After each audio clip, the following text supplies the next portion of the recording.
man, thanks for coming on the podcast. It's my absolute pleasure to be here. Thank you for having me. We're running a little bit behind schedule today, so sorry about that. It's okay. It all worked out. Yeah, it did. This show is sponsored by Resilient Real Estate Group, powered by EXP. So, you're thinking about buying and selling soon? Yes, we know you probably know a realtor, your mom's best friend's cousin's neighbor, puts her face on the local shopping cart. But you know what? Our friends at Resilient Real Estate Group have helped hundreds of thousands of people sell houses over the years, and they definitely know what they're doing based on their 5-star review on Google and Zillow. So it doesn't matter if you're looking to buy $1 million house or a fixer-upper, make sure the next time you're thinking about buying and selling real estate, you give our friends a call over at Resilient Real Estate Group. And now we're back to the show. Why don't you tell everyone who you are, man? Well, my name is Kenny Ramirez. I have a personal injury law firm. I practice in various different areas, but we really specialize in accidents, injuries, people who have suffered catastrophic injuries or have loved ones who've passed away. I have the blessing of being able to have my own practice after many years of working at a large personal injury firm in Los Angeles. Came back home and established it out here in San Bernardino, and get to practice with my sister, who's also an attorney. Nice. What made you get into law? You know, ever since I was a little kid, sometime along the road, my mom mentioned it and put it in my head that maybe I'd be good at that. And as sort of time went on, I loved public speaking. I loved helping folks out, and those sort of interests merged, and being able to do that professionally, at the same time being able to help folks who are at their lowest, because that's usually when my clients find me. Something horrible has happened, and being able to help them out is kind of found its way naturally. Nice. What made you pick that law? Sorry? What made you pick that type of law? Because obviously there's so many other options. Yeah, there's a lot of different areas of law. It was just, I think, all of the same. Just kind of what passion for it? Yeah, trying to help folks out, and I really wanted to be in trial. You want to be in trial? That's what I wanted to do. So it was either going through sort of the criminal law side as a DA or a public defender, or personal injury, civil side, and I chose the latter. Have you seen a big increase now that Suits is like a big show? People hitting you up about wanting to be lawyers? Oh, it's funny. It's great. People. I watched every episode. My girlfriend's like, people didn't see me for like 2.5 months. Yeah. Like I watched every episode. Yeah. So have you seen a massive, people be like, I think I could do that? It's a renewed interest. It's always great because people start asking questions. Hey, is this how it actually happens? And no, is most of the time the answer is no, that's not how it happens. But it gets people interested in it, and it's great. There's a lot of it that sort of mirrors our lives as attorneys. But there's always a little bit of that Hollywood sauce added to it. Yeah. Do you remember the moment you went on your own? The moment you decided to go? Yeah, it was actually a really, I think, unique sort of story. It really starts from the very beginning. I always knew that I wanted to open up my own shop, right? I wanted to have my own office, my own law firm. And straight out of law school, I started working at what was at that time one of the best personal injury law firms in the state and arguably the country. And I wanted to go there because I wanted to get as much experience as I could. I didn't care how much they paid me. I couldn't pay them enough to give me the experience that they were going to give me. And so I just started working. I was in trial 2 weeks after passing the bar exam, and that kind of was life, kind of in the thick of it at all times. Always in the back of my mind was I need to be exposed to as many areas within this practice, different situations, so that I have a better understanding once it's time for me to open up my own shop. And spent about 6 years there. In my 5th year, I was actually put in charge of the San Bernardino office out here. Which gave me a chance essentially to practice having my own office. Because it's all your spot. You're already out here. Yeah. You could see the clientele, see if it's something that fits what you want to do. Exactly. I was running staff. I was making decisions on what cases to take, what we do with sort of where we put the money and what cases to invest in. And that was great. What happened actually is in December 2020, the office sort of shut down. And the larger office, and that included obviously where I was at, and I knew that I didn't want to go anywhere else. I wanted to open up my own spot, so I did. From one day to the next, just did it. I had clients who were with me at that time who came with me, and that kind of helped everything get started. Kind of helped the money flow. Yeah. It's tough in the beginning. Yeah, and look, I practice personal injury law, right? And we do contingency fee, meaning that nobody gives me money up front. Right. I don't on the back end. I don't recover. I don't get anything unless I win something for them. Right. Estate, yeah. Yeah. So that meant, at the very beginning, investing tens of thousands of dollars without seeing anything come in for months, right? And it's a huge leap of faith. Oh, yeah, it is. You trust in, first and foremost, God, right? But you have to make the investment. You have to work hard, and you're anticipating what's coming in, but at the same time, you're being mindful of everything else, right? It's not just one case, not just two. Every case needs money because every single client is important, right? And you can't pull back on the resources because that's going to hurt their cases. Which then if you don't win, you don't make money. It's right. Like circle chain. It's the hard part is that it's like, well, if I pull away and we don't win, I get nothing. Yeah. So then I gotta keep going full blast. You have to. And at the end of the day, again, the client's who's important here, right? And in order for them to be able to recover, and it's just not just money, right? Money is the way that the law compensates people for injury. But when you've lost a loved one, you'd rather have your loved one than have the money, right? But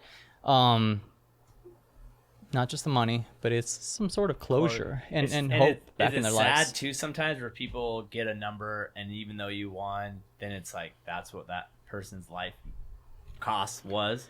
At the end, yeah. I mean, and how do you even put a price on that? You're putting a money figure on something that should never have a money figure placed on it, right? But yeah, and so. Fortunately, my clients trust me when it comes to those moments to take my advice and counsel when I say, look, hey, this is the right amount, or hey, we have to go to trial, right? And have a jury decide it as opposed to the other side offering some sort of money. So was it just you when you went on your own, or did you have help, or was your sister a lawyer at that time? Yeah. Everyone off camera, his sister was also a lawyer. So. Yeah, so my sister Sharon Ramirez is here with us, and she's an attorney as well. So when I started off, this was in December of 2020, it was just myself. And my sister and my brother, who is in between the both of us in age, were both going to law school at the same time. We all actually went to the same law school in different years. But I was on my own, just working up my cases, and it was actually really cool. In one of those instances, I was actually going into a binding arbitration on a really large case, and I was going up against other firms that had 40 attorneys and had several attorneys working on this particular case, and working up your. I remember on the day of the arbitration, the arbitrator asked us to take a break and basically say, hey, I need these certain issues hammered out, and I need something on these briefed in like the next 2 hours. And it was several different points, right? And on that day, my sister and my brother both actually came with me and helped me out while they were in their third year of law school. And I wouldn't have been able to do that without their help on that day, because it's impossible for an attorney to have been able to do all that going up against much larger firms. And so I was on my own when I started off. They, however, pitched in whenever they could, being law school students. And as soon as they graduated, my brother actually went and is doing, he's a district attorney. And my sister came and is practicing with me. So. Nice. What city does he work in? Do you mind saying? Well, you know what? He's always asked me not to say that, so I'll just leave it at that. But he's a district attorney. Yeah. Is it true that if you're a lawyer, because I remember people telling me this a few years ago, is that if you go practice for a city for like 10 years, they pay, and I don't know, maybe in only California, they'll pay for your schooling after it's all said and done. You know what? Is that what the ruling is? You know what? I don't, since I don't do sort of like public work, I wouldn't be able to tell you the exact number, but my understanding is that it's something like that, where you do some sort of like 10 years doing public interest sort of work, that they do pay that back. I don't know if it's the government or if it's just directly sort of like public service sort of law firm. Mm-hmm. How do you determine which cases you take or not? Well, it's a combination, right? The number one thing that I always want to do is help folks out. Now, at the same time, you have to take into account that there's a business aspect to everything, right? We want to make decisions that merge both doing good and make business sense. So, look, if somebody is responsible for an accident that occurs, it's not a case that you can take, right? So you kind of start off from there. Were they responsible? If not, then what were the types of injuries that occurred, right? Because I've told folks who have come into our office before, look, I understand that you're injured, but it might cost a lot more to take this case through litigation than anything that you might get, right? So it might not make sense to get an attorney. Maybe just make the claim on your own.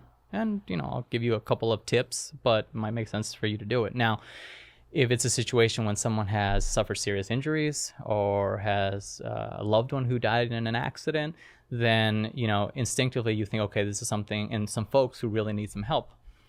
But then you also have to wonder, hey, is there insurance that's going to cover? Unfortunately, in California, there are many instances where there isn't sufficient coverage on the part of an insurance, right?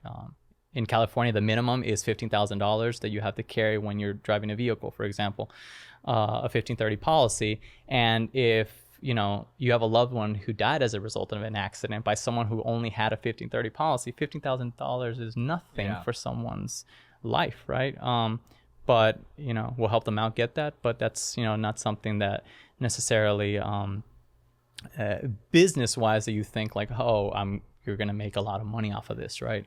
But again, in those situations, if we can help folks out, then we will. Is there a consistency? Have you seen over the years where it's like you can kind of ballpark what the number will be based on the person or whatever, based on your experience? Yeah, well, yes is the short answer. I guess the longer answer is once somebody comes in, you see what types of injuries that they're suffering from.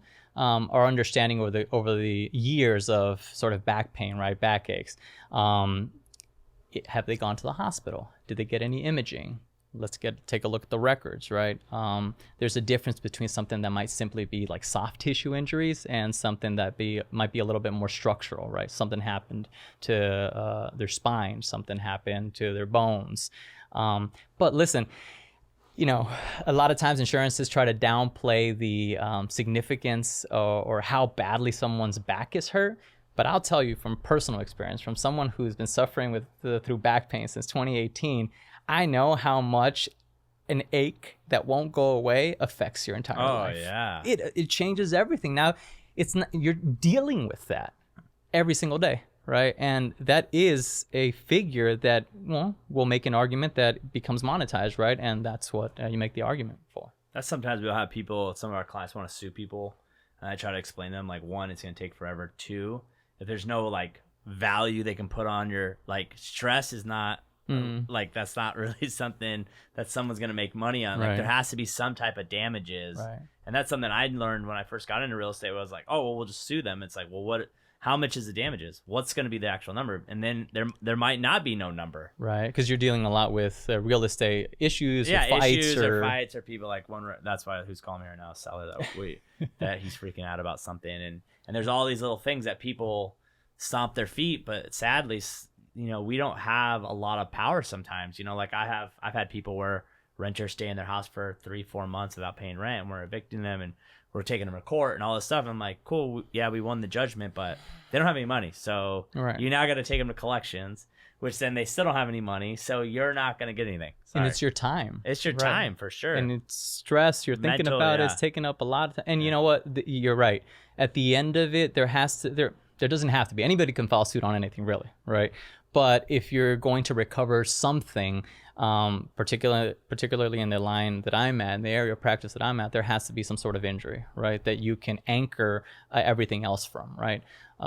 Because if it's just stress, it's a little bit more difficult to make that concrete. But if there's been an injury, then we can say this has caused all these other effects in my life. And well, if you're talking about like real estate sort of disputes and fights, the issue there ultimately is that you're going to be paying for an attorney on an hourly basis, and that's going to cost money, right? And at the big scheme of things, it's not even that much money. No. Like we walked in and one time a seller took shutters through the whole house. Like, we're going to sue him. I'm like, good luck. Like, like those used shutters are like $2,500. Like, it's not even worth your time. It'll cost you less to just replace them than to hire an attorney to go through all that. Yeah. For you, how do you handle the stress of it? As an attorney, you're dealing with all, like you said, you get people at the worst case scenarios. Like, how do you handle the stress? Because I don't think sometimes people think about that. Like, even right now, like I have a little bit of anxiety because that person's calling me and they have a problem and I can't solve it. And they're, I know why they're stressed and they're just literally calling to yell at me or just take out their frustration on me because I'm the face of the problem, even though it has nothing to do with me. So for you, how do you handle that? How have you coped with that over the years? It's a great question because that is the truth of the matter, is that we're carrying a lot of everybody's worries and stress at all times, right? And in many instances, they are looking for us to obtain closure, to find renewed hope, and in instances where money is necessary for medical treatment or to move on with their life, they're hoping that we can recover that money for them. And how do I deal with it? Look, it always starts with trying to help clients see and move forward in their own lives, right? And I tell every client, look, continue to live your life and act as if there's no lawsuit going on. I'm going to take care of all this stuff, okay? You try to get better. You focus on improving. You focus on getting past whatever needs to get past. But you focus on yourself and your well-being, whether it's physical or whether it's mental or emotional. And as time passes, you realize that, yeah, we are taking on a lot of their stress, but that's what I'm here for, right? Well, and that's why we get paid a lot of money. That's what we're here for, and that's why they look to us. That's why they hire us. That's why they ask us to be their attorneys. And if I didn't want that, I'd be in a different line of work, right? And if I wasn't up to the task, I'd have to be in a different line of work. Personally, I think what helps a lot is, one, I think God, faith for me, and two, my family. It's great that my family we have 3 attorneys in our family. And so that we're all experiencing one way or another the same sort of thing, and we're able to encourage each other. My folks have always been great when we were growing up about trying to look at the positive in everything. So and having a positive sort of attitude, and that continues now as we've grown. And no matter what situation, we're always looking for the positive, even if something is difficult. And that doesn't mean that things don't get stressed out, right, or aren't stressing. I remember I mentioned in 2018 when I started having back issues, is one day I woke up for trial, and my back, I just couldn't move. Everything has seized up. I was in a hotel in a different city. I couldn't move. It took me 45 minutes to get out of the bed. And eventually I went to the doctor because I thought something had happened. And they were just like, hey, no, it's just stress. And I don't think of myself as somebody who gets stressed. I think of myself as somebody who remains calm and calm and collected under pressure. And you realize, well, I guess you internalize stuff and your body just feels it, right? And then it's just being sure that you take care of yourself, right? Physically, I was in not the best shape at that time. And so you try to take care of yourself at all times in every area of your life so that you can be ready to give your client the very best and what they deserve, because they are looking to you for something really important in their lives. So we have to be ready for that. Do you think that changes your aspect on the people in your life when it comes to, like, for me, like, if I call someone once, I don't call them twice because I know they'll call me back when they have the answer. And I also know that answer might not be instant. Right. Do you change the way you treat people based on your experience as a lawyer? That's insightful, Adam. I'm like thinking on my in the way they interact with others, and I think that is the case. I'm certainly not someone that is bothering somebody like constantly, right? Yeah. I'll send a call or send a text or an email, and I mean we can go a couple of weeks before I'll follow up unless it's something like pressing, right? Because we all got stuff going on. Well, people are always like, dude, you're so calm with stuff. I'm like, well, me yelling at you ain't gonna do nothing about it. Like when I was flying somewhere, my flight got canceled. I lost my bag, and the lady's like, how are you so calm about this? I'm like, did you lose my bag? No. And me yelling at you going to get my bag back? No. So what is the point? Like, I love that. That's something that I've learned, because I've learned with certain clients over the year, the ones that freak out the most, those are the people you tell the less truth to. Because you're like, you have that anxiety. And I don't think people process that when you're that person who gives anxiety to other people. Nothing against this client, but he's that person. So then you dodge that person because you know that conversation is going to be a very intense argument conversation that you don't have all the answers for, and it's out of your control. So you then dodge those people. But then those are the people that keep calling you because you're dodging them, and they don't process you're the reason why people don't tell you the truth, because you don't react well to the truth. And so I always wonder how people act when they're those type of people, Yeah, no, I always wonder that. Yeah, I love that, and it's absolutely correct. I think approach, certainly one that I would take. Right, it's that I don't get upset at people, really. Right, you're right. Like they lost your luggage. Like, why am I going to yell at the random lady who's just checking things out. Who's doing her job. Yeah. Had nothing to do with She it. just wants to go home. And it's just me. If I were to do that, it'd be me venting at some poor person who didn't deserve it. You know I can waste no time, cause I gotta keep it tight. I'm in my bag, got my eyes on the price. You know I can waste no time, cause I gotta keep it tight. I'm in my bag, got my eyes on the price. You know I can waste no time, cause I gotta keep it tight.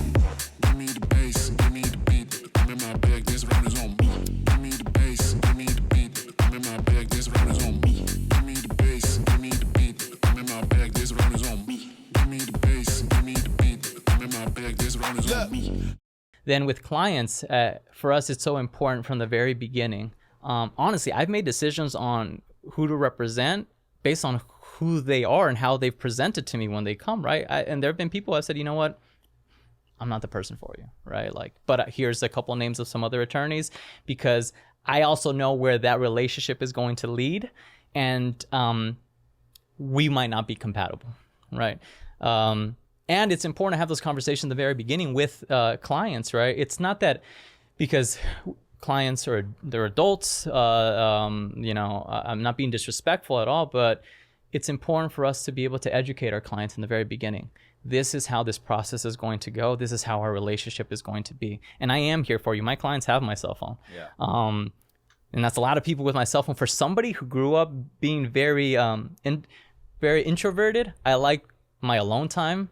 I thrive sort of on my alone time, and I prefer that. But as I've gone more and more in my profession, you learn to just spend a lot of time with people. Everybody has my cell phone. They can call me, but they're also not ringing me at all times, because from the very beginning, we've established, hey, look, this is how it's going to be.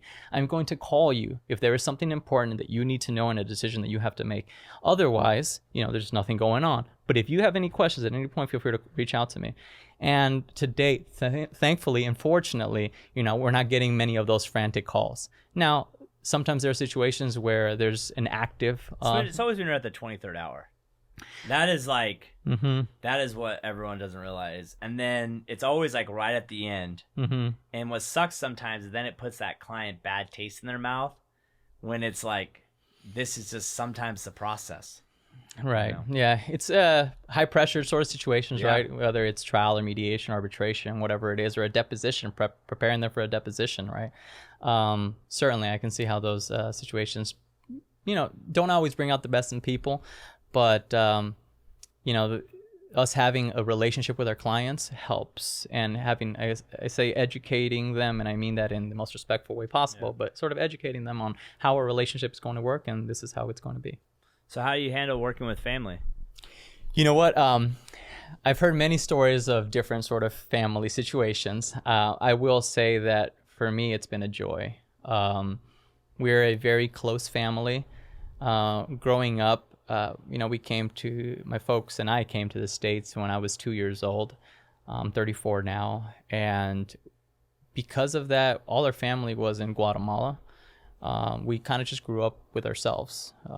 Didn't have family, didn't have like really close friends nearby. And so it was myself, my folks, and then my 3 siblings as they came along, and we did everything together. Literally spent all time together. And my parents were really great about spending time with us as children and as family, and being intentional about that, not just quality time, but quantity of time as well. And I had always envisioned doing something as a family, and I think that had been in all of our hearts. I didn't know that it was going to be as a law firm, right? I didn't know my siblings were going to be attorneys. My brother has a degree actually in neuroscience. He was going to be a brain surgeon. That's what he initially wanted to do. My sister has a degree in psychology because she was going to be a psychologist. And it wasn't until, you ask them now, and, they say that me telling them stories when I'd come back from work early on in my career and tell them and share with them kind of got them interested in that. And so then they went the law school route, and then opportunity just sort of presented itself. My sister graduated law school and said, hey, can I come work with you? And I said, absolutely. I mean, I was lucky to have her. She was clerking at the time at a really great firm in downtown Los Angeles. And she had all the reason to stay there and continue working. But she decided to come on over with her big brother, and I'm very fortunate, very glad. The firm, our clients are very fortunate for that. And my mom works at the office. My dad has been there as well. He actually designed the office, did the construction. We hired him to do all that. And so it's fun. Nice. Yeah. So she's off camera right now, and she has a big camera, big expensive camera, nice camera, with a Rogue shotgun mic. So what is it about social media? Because most lawyers don't really tap into social. It's Right. not their thing. They don't do it. Yeah. What is it about the reasoning for you and your business to put social media like on a platform? Well, I'll tell you this. Not that it took a while. I knew that it's something that I needed to do. If you look at my personal sort of social from when I was young through now, I rarely post anything. I've just never been someone that posted much or did any of that. But digital is so important to any business, right? Yeah, and it's such a free way of doing marketing. Like, I don't need to pay $100,000 for a spot on TV for somebody to hear our message or be exposed to our business. You can do it for free on social. And that really was the idea. Now, at the same time, everybody has different personalities. There are some people that are really great at like humor and dances or whatever. I also had to do it in the way that was most comfortable to me, and it represented kind of who we are and who I am. And I think that's what we've tried to do through our social media, our handle at K Ramirez Law, for anybody who's interested. And yeah, so that's kind of been the idea. But we also wanted to do something that was substantive and that had professional quality as well, which is why we invested in cameras, we invested in lighting, we invested in audio material, and a significant investment in that stuff so that we could produce high quality content, right? And the busier we've gotten, the less chance you get to do that because we do all of that in-house. But every single thing that we try to put out there, we try to do with high quality and something that's relevant for people. Yeah, it's tough when you're trying to shoot and then like your phone's ringing. Yeah. And you know, I just had one right now, and then I have the yours, and then I'm done. But it's sometimes like I've done like 5 or 6 podcasts in one day, and some days it just like I just hope the phone's not ringing that day, you know. And then we're actually gonna shoot content differently here. We're gonna start going to one day a month. We used to do every Monday, but we're just gonna go 20 videos on one day. Right. So then we don't ever miss days, because sometimes things get busy and we miss days, and then it's been a week or whatever. So we're gonna go one day, 20 videos. That sounds Knock great. Yeah. But we do all our stuff in house too. Yeah. But my guy's not here today, Adrian. So. How'd you make that decision to get everything in I've had a guy for 5 years. I've been doing daily vlogs. I have 3,500 posts on Instagram. Like, I've been making content since day one. Yeah. The moment I could make enough money to pay for someone, that's when I hired a guy. Gotcha. The only biggest mistake I've made is I should have done it sooner. Like, I wish I would have started this podcast 2016 when I got into real estate. Because if I would have started then, how many guests I would have had on, how many people would know me. Because I've learned over the years, my biggest deals are just people that know me. You know, like I'll do like 50 houses this year, and I have 3 developments, and I have 3 developments, maybe 5 developments next year. That's just me meeting one person, and then that met me a person. So for me, it's just like a game of like, how do I meet as many people as possible? But then how do we provide something to people to have them a reason to interact with us when they don't just need to buy and sell homes? So we mastered the reason this whole started was we mastered buying and selling homes are easy for the most part, other than when stuff like this happens. But the process is roughly the same every time.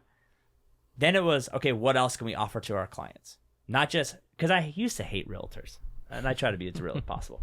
When they go like, I helped 75 families this year. Okay, maybe you helped a handful, but most of them would have got helped by another realtor. Right. You helped them buy and sell a home. Like, let's stop acting like you're working for a nonprofit. Like, you got paid to do that. For me, it was like, okay, I'll sell your house, and I have the ability to grow your company, which then will make you money, which then provides more value to you. So that's really why this all started. Was I felt like kind of I don't like cold calling. I don't like bothering people. You're an introvert. Like some people, I think I am too for the most part. I don't like bothering people because I hate being bothered. So then I was like, what can I do to reach out to people and provide value to them?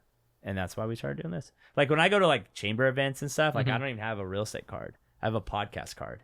And it says like, and on the backside it has a QR code to sign up, watch the podcast, and a QR to sign up. That's cool. I don't even tell them I'm in real estate. Because like, okay, how does that make me any different than anyone else? It doesn't. Right. But I can say, hey, come on my podcast.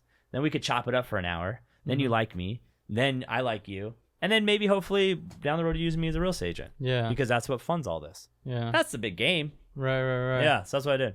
Wow, that's awesome. Yeah. I like that. The same thing with like why we only shoot. You'll never catch me dancing. No. Yeah. I'm true professional. I try to make news videos that educate people on what's going on in the economy or how to buy and sell homes.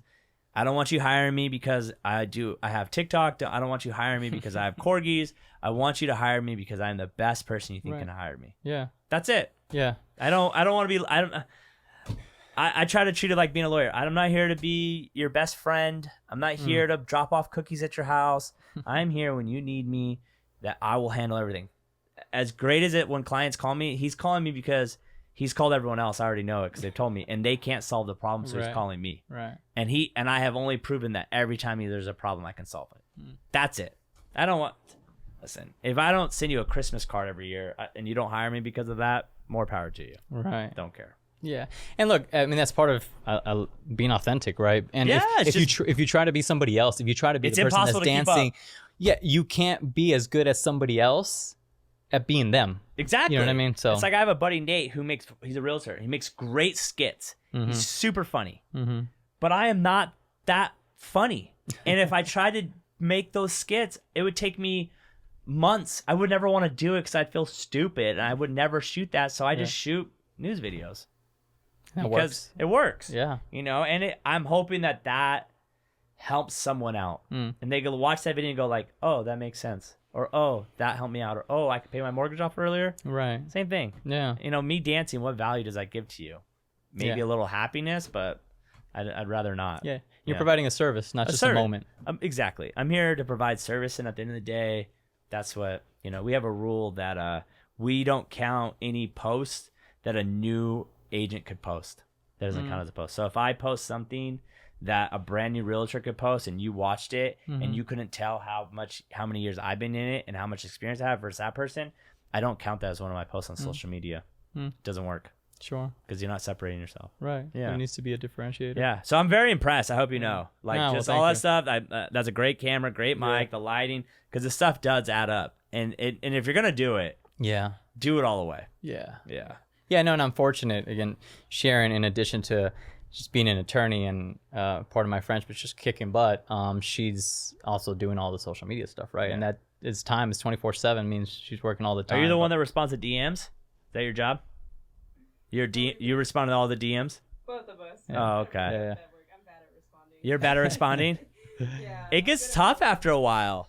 Yeah, and you know, when there are different sort of channels for people to contact us, we just try to stay. The fact that we both kind of stay on top of that is helpful, because it could be a DM, it could be an email, it could be a website submission. Somebody's texting us, somebody's texting the office line, somebody's texting, so many different ways, and we just have to stay on top of it. Sometimes you just miss it. Like I missed one on our company Facebook message page from like 3 weeks ago, and I'm like, this is the first message we've got on here all year. Yeah. I just don't even check it because I like kind of forget about it. Well, listen, the same thing happened to us on TikTok, because we created an account posting the same stuff that we have on Instagram, just reels about, you know, hey, 21 tips on this sort of like area of law or whatever. And, you know, TikTok's not something that we're super focused on, and we didn't really check back in. And then by the time we checked back in, there were like messages of people like that had reached out about something that had happened to them, and we're kind of going, oh, wow, we forgot to check TikTok,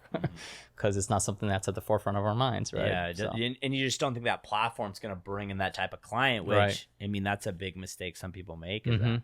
So are you guys all just on social on the marketing side, or are you doing mail, like paid ads? Are you doing anything other than that? Yeah, you know what? For the most part, it's been social. One of the first things that we did, and I think helped a lot in the first couple of years, is that we wanted to do a lot of community work.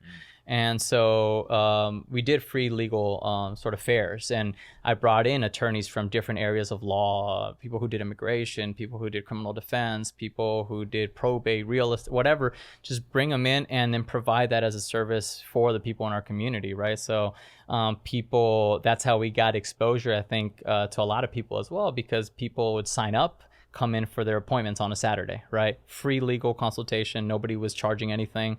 And whether it's going to high schools to speak, right? Doing career fairs at like my alma mater, or high school, or wherever it is, just trying to do that. We did backpack giveaways, right? So as the kids are coming back to school, backpacks with a bunch of supplies and just giving them out to elementary school kids.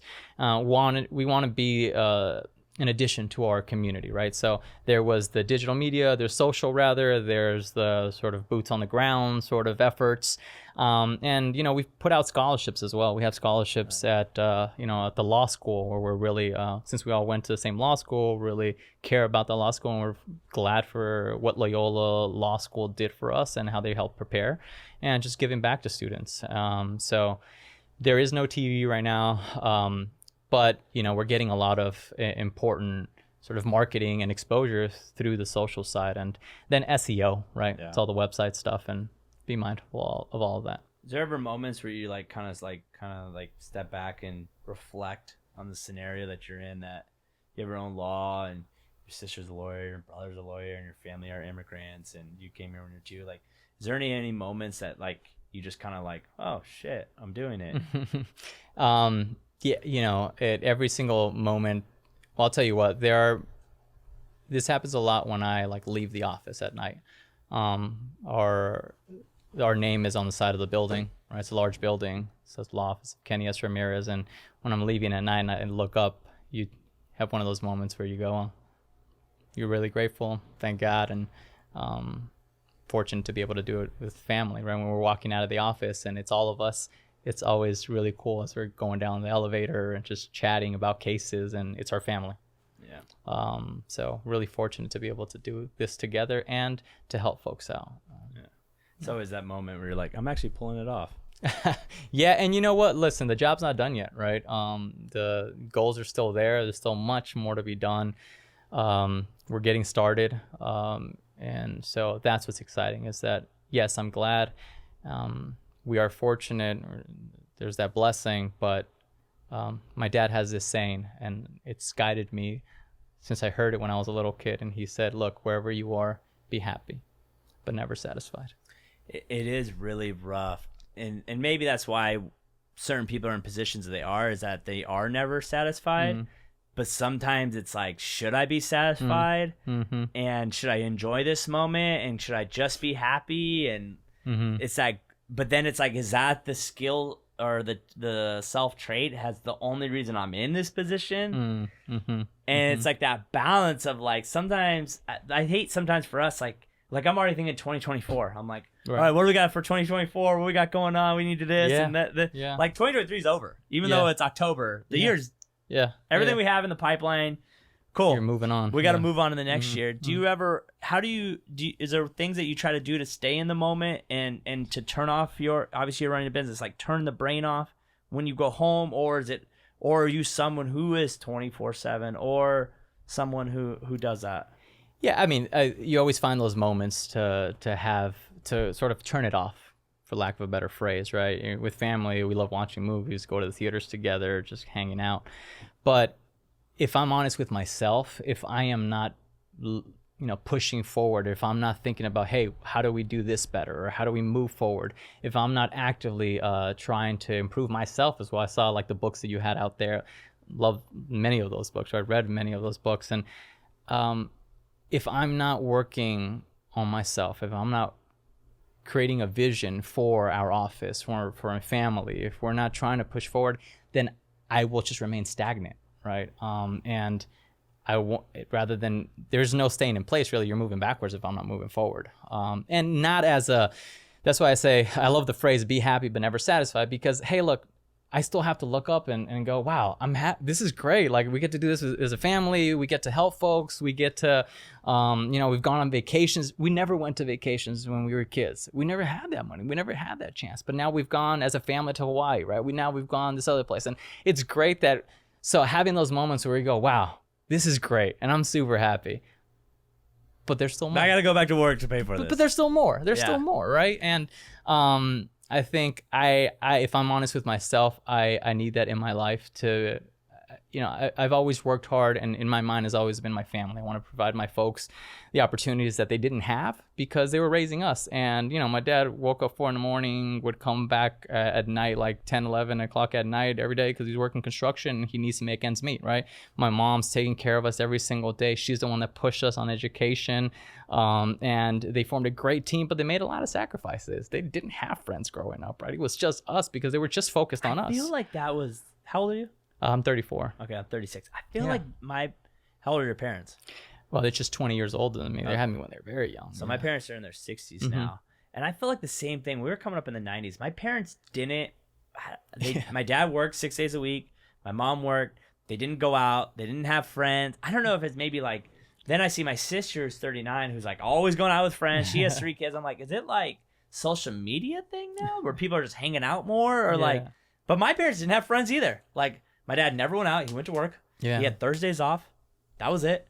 Yeah. I even tell people now, like, I go play golf, but like, I like going home every night. Yeah. You know I can waste no time, cause I gotta keep it tight. I'm in my bag, got my eyes on the price. You know I can waste no time, cause I gotta keep it tight. I'm in my bag, got my eyes on the price. You know I can waste no time, cause I gotta keep it tight. Give me the bass, give me the beat. I'm in my bag, this round is on me. Give me the bass, give me the beat. I'm in my bag, this round is on me. Give me the bass, give me the beat. I'm in my bag, this round is on me. Give me the bass, give me the beat. I'm in my bag, this round is on me.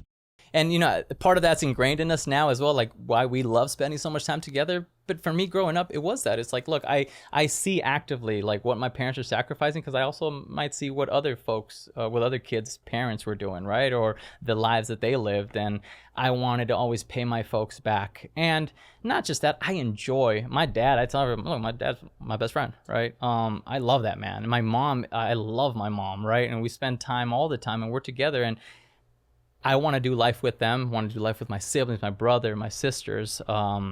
We love spending time with each other. But in order to be able to do that, it's not just about vacations. I love that we work together because we spend all time together. So I need that in my life. That's why I work hard. That's always been sort of the goal, to be able to provide for my family and then some. And, in the future, there will be spouses, there will be children, there will be grandchildren, all that stuff. And we want to be able to prepare everybody for that. Now, you say that, as you see like older folks now with children, now everybody's kind of hanging out and having a great time. I think, look, that's, my parents are happy every single time. This past weekend, we just went to a Coldplay concert with my siblings, right? My parents are the happiest to see us go and do something. Go have fun. Have fun, right? And I think that's part of all the sacrifice that folks made, right? Is they want us to do that. But I want to make sure that at all times I'm reciprocating everything that I know that they give me, and I'd never be able to pay them back for that. So you guys are based out of San Bernardino, correct? Yes. Do you feel like obviously, if you live out there, you kind of know the clientele.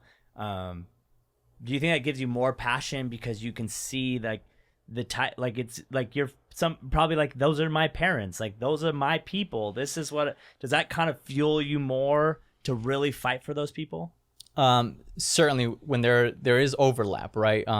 Look, our clients range from all different ages, race, sex, everything, right? But San Bernardino County, actually, I was just looking at this morning. It's like 56% Hispanic, Latino, right? Yeah. And the second largest county of such in the country. When somebody comes in who's, let's say, the patriarch of the family, right, who works construction, I've had those situations, right? They come in, it was a minor, you can call it a minor car accident, but their back got messed up and it's hurting. I know just how much that's affecting the family. Well, yeah, because he's the main point of contact. And I know how much it's affecting him in particular, right? That he's the pain that he's putting up with every single day because of the physical nature of his labor, of his job.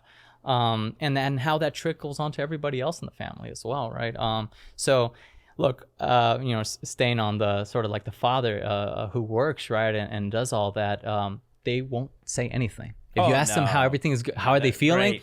They're great. They're fine. Everything's great. And they won't share that, right? And so my experience also helps because I know that's not it. So like, hey, like let's sit down, just you and me right now. Everyone out, because that's their job. Like, people, I have a saying, anytime you do that, it's like, doing amazing like always. Yeah. People always go like, even if you weren't, would you say anything else? No, I'm doing amazing like always. Yeah. Like, it is what it is. Like, Yeah. I don't have time to be upset or hurt, or like the family needs to be taken care of. Like, I got to go to work. You know, this is what I do. Yeah. Actually, I had a conversation with a guy the other day who's in our space. He's down in the Marietta area, and he said something, because when you get in our space, you have a choice. You stay small or you go big. Do you get agents? You get employees? Do you grow the company?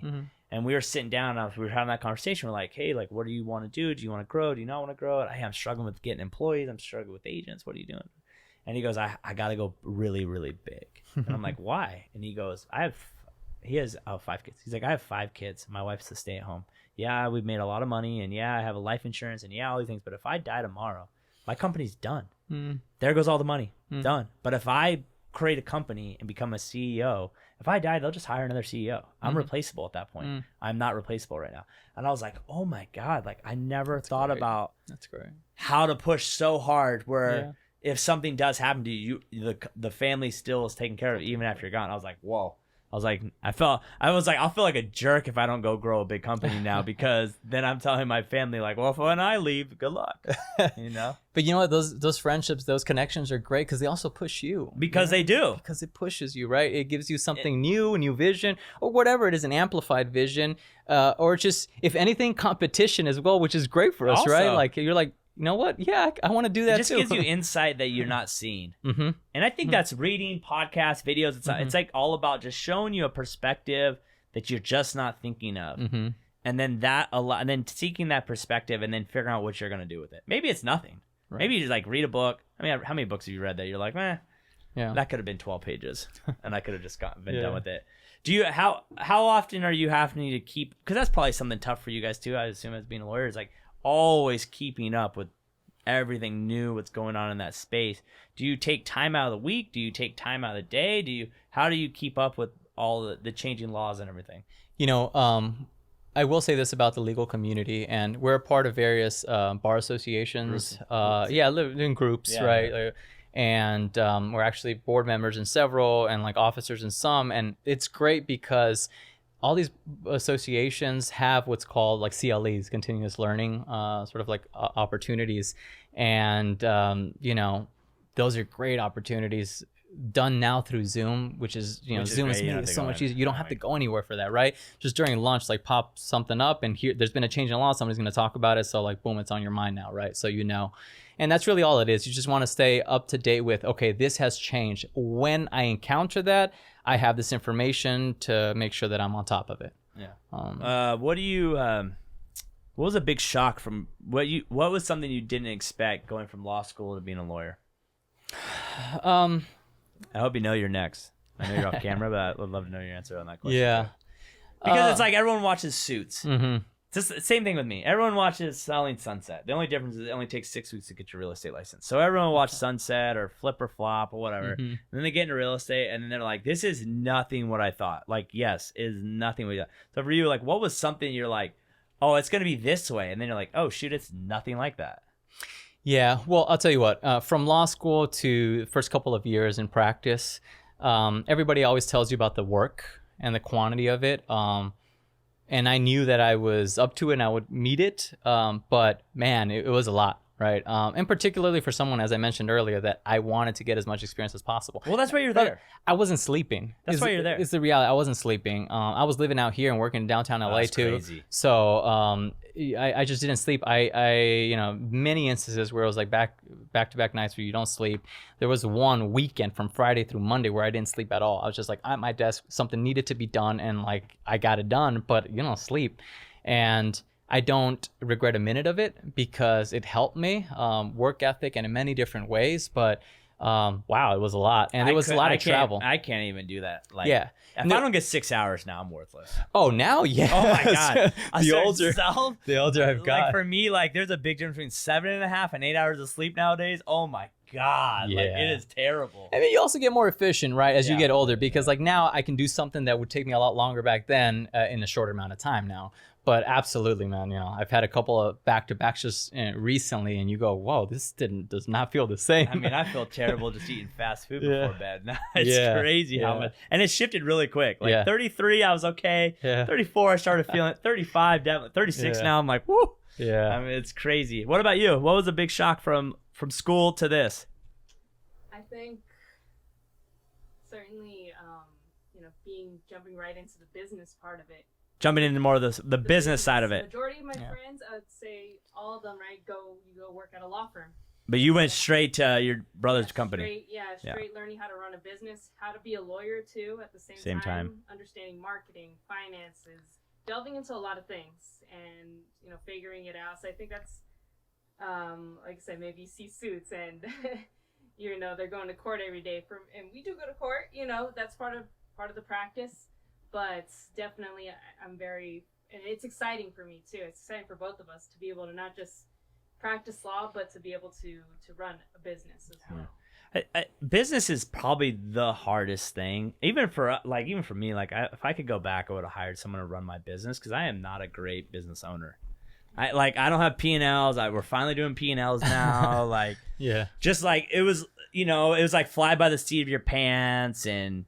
Oh, this is what we have to do right now. Screw it. Like, there's no thought process of and I mean, I have a lot of buddies that are lawyers, and it's, they come to me about marketing. They're like, I'm a lawyer. I don't know. Like, I don't know how to go get clients. Like, I'm a lawyer. And this is what I do. I know law. Yeah. And then it's like, they come to me about the marketing side of it. And I'm like, okay, well, prepare for like the next 36 months of like creating content every day, and then it'll pay off. Right. I gotta put 36 months. Yeah, dude. Yeah, look, and that's the reality. Sharon makes a great point because they don't teach you that in law school. They don't teach you that anywhere. Right. Yeah. It should be core sort of like curriculum in like elementary, high school. I mean, at least balancing books. Yeah. I mean, that is something that is crazy. And so they don't teach you. And there's a difference between the practice of law and the business of law, right? And I had always been concerned, even though I knew I wanted to open up my own practice, just being the best attorney that I can be. And I love the law. I love advocating for folks. I love standing up in court and making an argument. I love writing. I just love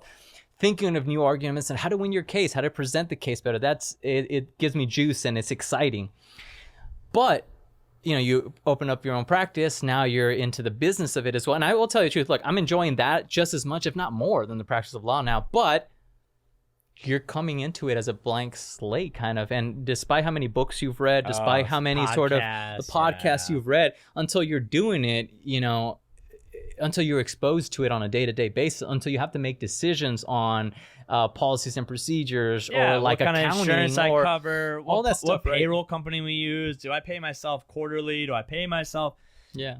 How much do we write off this year? What makes more sense? Do I hold an LLC? Do I hold an S corp? What do I do? Do I pay her as a W-2 employer, as a 1099 employee? Which one can get me in trouble? Which can't? All of that, right? And which is why there have been folks, friends of mine who've gone on to open up their own practices, and I share everything that I've learned, with them. It's like, hey, look, certainly you want to talk, absolutely, and here's like everything that I've done. This is what I recommend. Here's where you're gonna have to make a choice because, hey, I experienced it firsthand, and just helping somebody else do it now. The hardest part for me was last year, actually, because like for every year we always made more money, and then last year was our first down year, and I never have ever thought financially that far out. So like last year was like brutal for us because you lock into contract, like you said, like reason we're leaving this place is like it's $72,000 a year to be here. Like it's just not worth the money. Right. Like, it is time to get rid of it. Right. Yeah. So then you got to make plans for 3, 5, 6 years out. It's just tough, man. It's something that doesn't, that a lot of people don't experience, and most people don't have the experience. So it's hard to like, who do you talk to about those things? It's really, the niche is hard. Yeah, and industry to industry, it changes. You had a down year, right? Like for us, our specialty is catastrophic injury and wrongful death. So those are the serious injuries when people have lost a loved one, somebody has been paralyzed, somebody lost a limb, somebody's hurt for the rest of their lives. But those cases, to litigate them and take them from the beginning all the way to the end, they're going to take 2-3 years maybe, right? To go through the court system.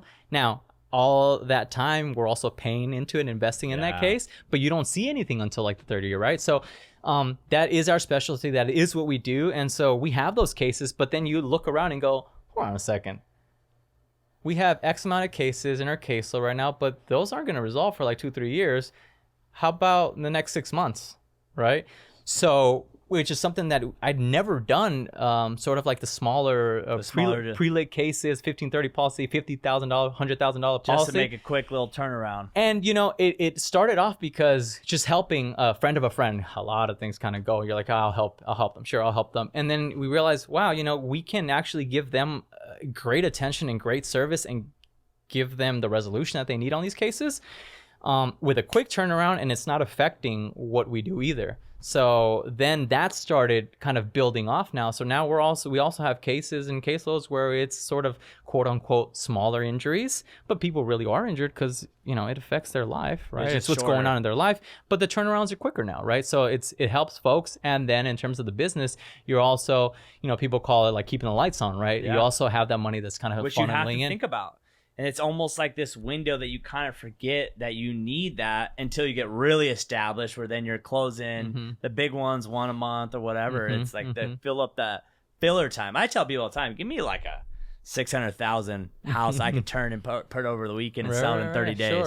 Because we'll do projects, but like right now, like the project I'm closing this year, yeah, it was a good amount of money. We started that project in 2018. You know, that was like the first. We had a meeting in 2018 about this project. That's cool. We just closed it. We did 2 other ones since this one, because sometimes things just take longer. Yeah. So it's like, sweet, we got 3 projects next year, but who knows? Something might come up. Yeah. So we got to have the little ones that, you know, turn and burn during it. Congratulations. You know what? Thank you so much. It's one of those things where I met the right person. And did a really good job, and I work my butt off for them, and I answer the phone at 12 o'clock at night if they need to, and I do everything under the sun, and it is what it is. You know? The hard part about it is people see and they go like, oh, it must be nice. Like, oh, okay, well, it's a lot more work than everyone thinks it is. No, look, everybody only sees the end, right, or the result or whatever, but there's a lot that goes into it. There's a lot go to anything, and that's why I like anytime I see anyone that owns a business, like I just take so much respect in that, especially I know the headache just in the business part of side of it. I don't even know their profession, but it's like I think the business side almost stays roughly the same, all those headaches. Then it's like the decisions you got to make in your own career and all those things. So it's like if you could do both of those, it's insane. Yeah. So what's the goal for the company? Go big? Stay small? What's the plan? Well, the idea has always been to be able to have offices throughout the state of California. And there's several different sort of cities that I've always wanted, you know, LA, Orange County, San Bernardino, NorCal, San Francisco. And that is the goal, right? And you know, if we want to expand sort of like nationwide, great. New York, I'd love to have a New York office. But that's, you know, lawyers love California, further down. You know what? Is it the law? Like, is part it the laws? Part of it is the law, because there are different states that just aren't very consumer or plaintiff friendly, and so it makes it a little bit difficult to get stuff done. Yeah, but I'll tell you on a sort of personal note, I love New York. I love New York. My buddy's in New York right now, and I call him and I'm like, hey, he goes to New York for work a lot, and I was like, where are you going today? Like, what are you gonna do? He's like, this place sucks. I'm like, what are you talking about? New York's one of the greatest cities of all time. Like, how are you not going to get some like awesome lunch or something? He's like, I think I'm going to go to like Chipotle. I'm like, you're the lamest person I've ever met in my life. And then I went to New York with him one time, and I was like, I will never come back here ever again with you. Sure. Because it's like, why not? You gotta like do all those things, man. Enjoy it. There's just a palpable, tangible energy. There is some. I think it's the moving. Like, I like the energy. I like the hustle and bustle. And if I could go sell real estate in New York, I would have for sure. Yeah. I like the you said it earlier about being feeling stagnated is being stagnant is the worst for me. There's no anything worse than being stagnant. Like when a deal won't close, or I feel like we're having the same problem every single day and there's no solution, we're not moving. Oh my God, that is if I have to take the same phone call 5 times about the same problem, we don't have an answer yet. That for me is just like, and it's when it's not in my control and I'm just waiting. Ugh. Yeah. It like itches my skin. It's frustrating, right? It's very frustrating. And then you sort of, it's interesting how that goes. You talked earlier about the cycle, right? That then you're frustrated and then you're just upset at yourself, and then it just kind of keeps going on. No, just, you know what? Move, get up and do whatever it is that I can do. Let's go. And then the sad part about it is you get to a certain point where you almost have to then learn how to check out, which is crazy because you got in it. Like I there are certain clients where I'm like, God, like these, I feel really bad for them. But there comes a moment where you almost have to check out for your own sanity, because it's like I'm taking this personal when it's not personal. They're just upset at anyone that's going to be me, and there's nothing. I've done everything correct, but that's just how the cards have fallen, and it's going to probably work itself out anyways. 99.9999% of the time, it works itself out. It's sometimes it just doesn't work out. What I've learned, it doesn't work out the way that person intended it to, and that what's caused frustration. And then you have to learn how to not take it personal. Yeah, which is tough sometimes. It's human nature. And you have to show yourself some grace. Yeah. In so many situations, because a lot of times you said it's not you, right? Maybe it might be something the client did, or a situation that they brought to you in the first place, and you've done the best that you can with it, given the facts, given the circumstance, given whatever. You always want to do more, you want to do better, but you also have to step back and go, you know what? That actually is the best that could have been done in that circumstance, and there it is. That's what I've learned when like on a house doesn't sell and someone's really mad at me. I'm like, it's not like we've done as much as we can. It's now kind of on you if you want to price it to the point where it needs to sell. And it is what it is. So it's awesome, man. Appreciate your time. What's the best way for people to get a hold of you? You can call always social media. Our handle is at K Ramirez Law. Us on Instagram, Facebook, wherever, LinkedIn, wherever you want to find us. Phone number 909-515-0646, 909-515-0646. Call us, DM us, however, and we'll be there. Just not TikTok, people. Just not TikTok. No, we're checking it now. Isn't it funny? It takes you one time to miss someone, and then it's like, we are not letting that happen again. Yeah, no, it's not a good feeling. So it's not a good feeling. 100%. I totally believe that. Thanks, man. I appreciate your time. Make sure if you guys need some help, reach out to them. And until next time, guys, peace.